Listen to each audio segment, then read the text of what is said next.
43 дугаар бодлогыг бодъё. Тус бүр 5 кг 3 кг. Энэ бол ингээд 5 юм байна. Энэ 3 кг юм байна. Масста 2 авчааг үл хөдлөх хэрэгвчийг дагуулan тогсон үл сунах нарийн утсаар холбосон байна. Систем F хүчний үйлчлэл дор зураг 1-т үзүүлсэн байрлалаас зураг 2-т харуулсан байрлалд шилжсэн байна. Зураг 2-т үзүүлснээр ачаа тус бүрийн хурд 1 м/сек болсон бол F хүчийг олооч гэж хэлсэн байна.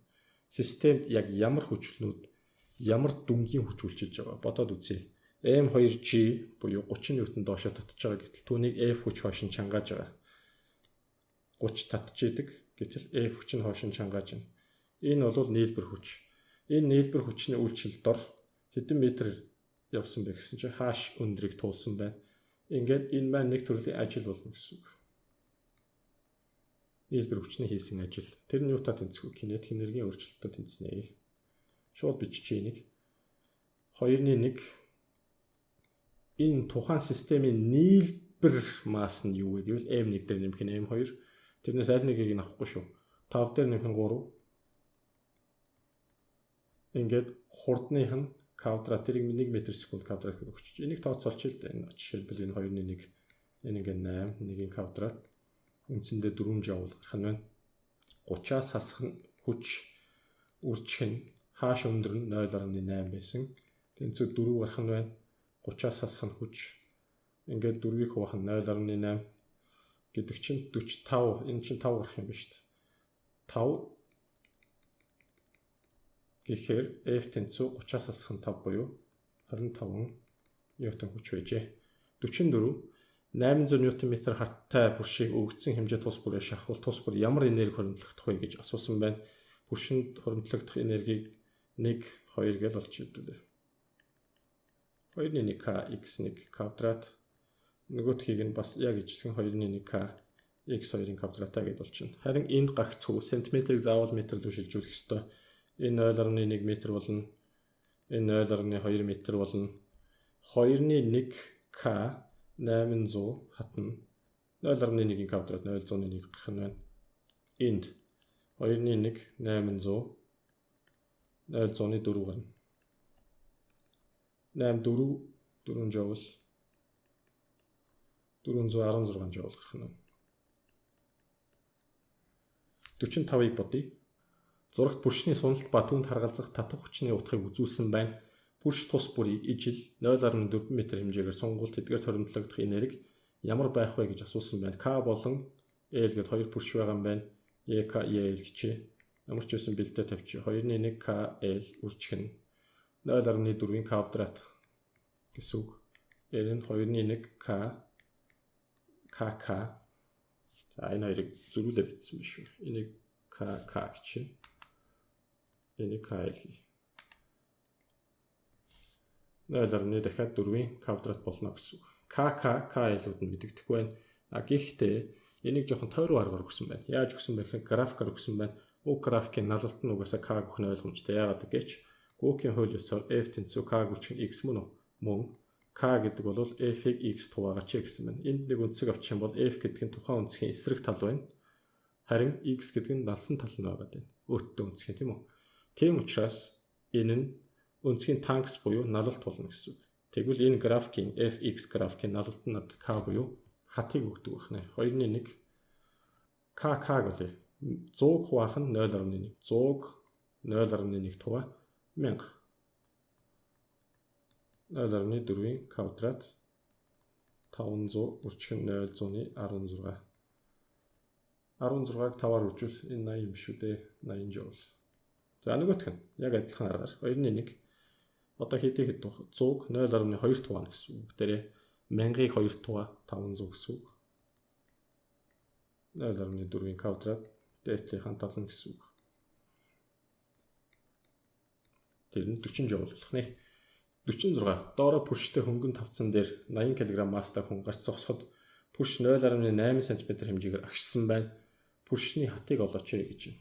Гүүкийн хуулиар бол бүгдээрээ бүршний хат F тэнцүү K гүрчиг X. Энэ бүршийг ямар нэгэн байдлаар агшааж байгаа тэр хүч нь тухайн дээр нь гიშгдсэн байгаа хүний хөндийн хүч. Тэр нь 800 ньютон. Энэ дээрээс K гэдэг бол 800 хуваах нь 0.8 см буюу үржих нь 10-ын хасах 2 м гэж шилжүүлнэ бүгдээрээ. 8-ыг үржих нь 10-4 болчлоо. Хуваах нь 0.8 болсон.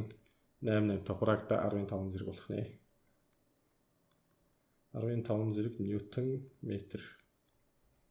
Бид нь хүндийн хүчний хийсэн ажлыг олно гэж байна. За хүндийн хүчний хийсэн ажлыг яаж олох вэ? А тэнцүү mg x гэдэг ингээд болчихно. 800-800-аараа 0.8 см-ийг буюу 10-ын хас 2-ыг мартаж болохгүй метрээр шахсан. Ингээд энэ хоёр ингээд хураагдаад цаана 6.4 гарах нь тий. 6.4 жаул гарах нь байна. Сид нь бүршинд хуримтлагдсан энергийг олооч гэж байна. Бүршинд хуримтлагдсан энерги яаж болт юм бэ? 2.1k x квадрат гэдээ болчихсон шүү дээ. 2.1 k чинь дээр болсноор 15 зэрэг байсан. Үржих нь 0.8 квадрат буюу 0.8-ыг 10-ын хас 2-оор үржүүлээ квадратад дэвшүүлнэ. За энэ дээрээс 5-ыг үржих нь 10-ын 4 зэрэг болох нь байна. Үржих нь тэг 164 10-ын хасах 4. Энэ хоёр ингээ хоорондоо хураагдчихлаа. Тэг 164-ийг 5630 3 3.2 юм шүү дээ. 3.2 жаул. Хэвтэй гөлгөр гадаргуугаар 2 м/с хурдтай хөдлөх 2 кг масстай тайрдас түүний урд байрлуулсан 200 Нм хатта бүршийг хамгийн их ямар хэмжээгээр шахах вэ? Хамгийн их иймэрхүү хэмжээгээр шахаад энд очиод зогсцсон байлаа гэж үзье бүгдээрээ. Ингээд шахаад энд очиод эцсийн хурдан тэг болсон. Харин түүний анхны хурд нь 2 м/с байгаа юм байна. Энийг нэгдүгээр байрлал, энийг хоёрдугаар байрлал гэд төсөөлье бүгдээрээ. Нэгдүгээр байрлалын бүр механик энерги нь хоёрдугаар байрлал дахь бүр механик энергитэй тэнцэж явах хэрэгтэй энерги хадгалах хуулиар ингээ бүгдээрээ бичиж. Нэгдүгээр байрлал кинетик энерги байгаа юу? Байгаа. 2.1 m v0-ийн квадрат. Потенциал энерги байгаа юу? Ямар нэгэн гравитац эсвэл уян харимхайн потенциал энерги байхгүй байна. Энэ дэр яагаад гэхээр бүгдээрээ энийг жишг цэг гэж үзчихье. Потенциалын тэг байх цэг. За нэмэх нь тэг тэнцүү 2 байрлал дээр кинетик энерги байгаа юу? Байхгүй. Тэг болчихсон. Нэмэх нь харин потенциал энерги байгаа юу? Байна. Уян харимхайн потенциал энерги байна. Бүршийг агшаасараад бүршинд юуг бий болгосон бэ гэвэл энергийг нөөцөлсөн гэсэн үг. Тийм учраас 2.1 kx-ийн квадрат. Энэ дээрээс бид x-ийг олгож байгаа. 2.1-үүд нь устчлаа. X-ийг яаж олох вэ? mv0-ийн квадратыг хуваах нь kx квадрат юм байна. Энэ дээрээс x гэдэг бол mv0-ийн квадратыг k хуваагаад язгуур дор оруулсандаа тэнцэнэ. X гэдэг бол язгуур дор за тоон утга масс 2-2-ийн квадрат хуваах нь k 200. Тооны машин 0.2 м. 0.2 м буюу 20 см байх нэ. 48 хэвтэй гөлгөр гадаргуугаар 10 м/с хурдтай хөдлөх 2 кг масстай тайрц түүний урд байрлуулсан 600 Нм хаттай бүрштэй харилцан үйлчлэлцэв. Тайрцын хурд 5 м/с бол хагшинд бүрш ямар хэмжээгээр шахагдсан байх вэ? Эхлээд ааг нь олчих. За нэг энэ хавьд явж илаа гэж бод. Энэ хавьд явж байхад түүний хурд нь хэд болсон бэ гэсэн чинь энийг v0 гэж энийг v гэж энэ 5 м/с бүрш тодорхой хэмжээгээр шахагдсан x хэмжээгээр. Бүрш шахагдана гэдэг чинь тодорхой хэмжээгээр потенциал энергийг нөөцөлж авна гэсэн үг. Нэг байрлал гээ энийг бүгдээрээ 2 байрлал гээд энийг потенциалын жишг цэгээр авъя. Потенциал тэг. Нэг байрлал потенциал нь тэг юм байна. Харин кинетик энерги нь 2.1 масс анхны хурдны квадрат тэнцүү 2 байрлал дахь энергитэйгээ тэнцэх ёстой бүрийн механик энергитэйгээ хурд байгаа юу? Байгаа. 2.1 m v-ийн квадрат нэмэх нь потенциал энерги байгаа юу? Байгаа. Юуны потенциал энерги байгаа? Уян харимхайн потенциал энерги байгаа. 2.1 k x1-ийн квадрат гэж зөмөрөө. Энэ дээрээс 2.1-үүд нь устдаад алга болох нь байна.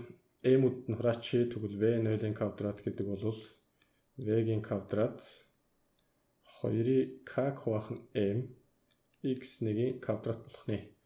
Аха. Энэ дээрээс юуг ойлгож болох вэ гэвэл x-ийг олгож байгаа шүү дээ бүгдээрээ.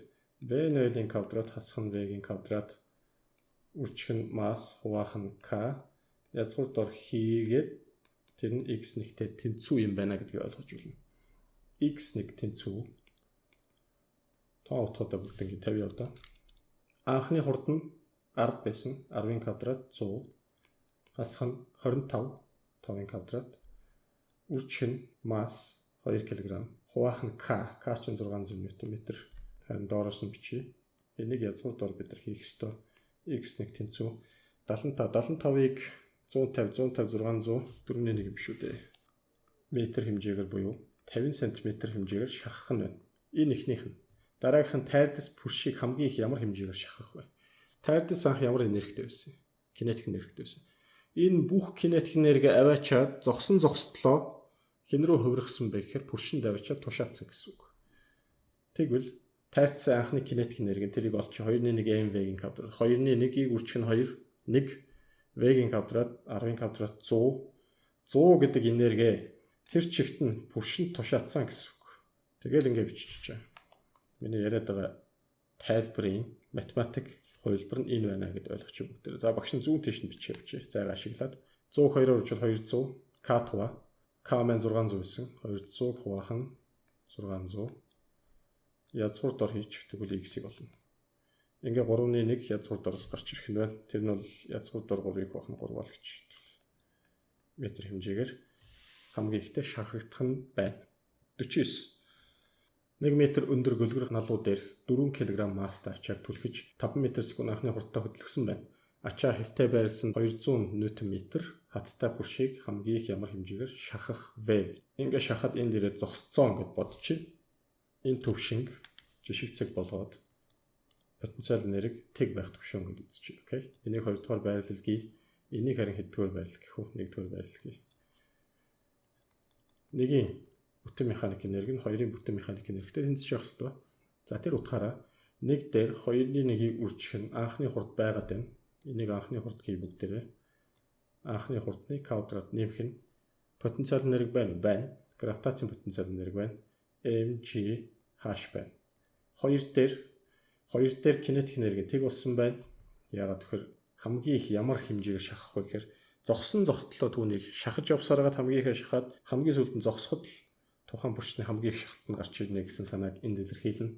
Потенциал энерги байгаа. Үеийн харамхайн потенциал энерги 2-1 k x-ийн квадрат. Энэ дээрээс бүгдээрээ бодъё. Шууд орлуулад явчих. 2-1-ийг үржих нь 4 кг тэр нь 2 гарна гэсэн үг. За энэ доороос бичиж ихгүй бол багтахгүй ч магадгүй. 2-1-ийг үржих нь 4 үржих нь 25 нэмэх нь масс нь 4 40 нэгээр үржил 40 байна. Ингээд 2-1 200 x-ийн квадрат. Энэ хоёр ингээ 2 болно. 90 болох нь байна. 180-ыг 200 хуваагаад язгуурдаар хийх нэ бүгдээр. Энэ хэд гарах вэ? Энэ 0.9-ийн язгуур чинь гарахгүй хаа. 0.95 гарт юм. 95 см шүү.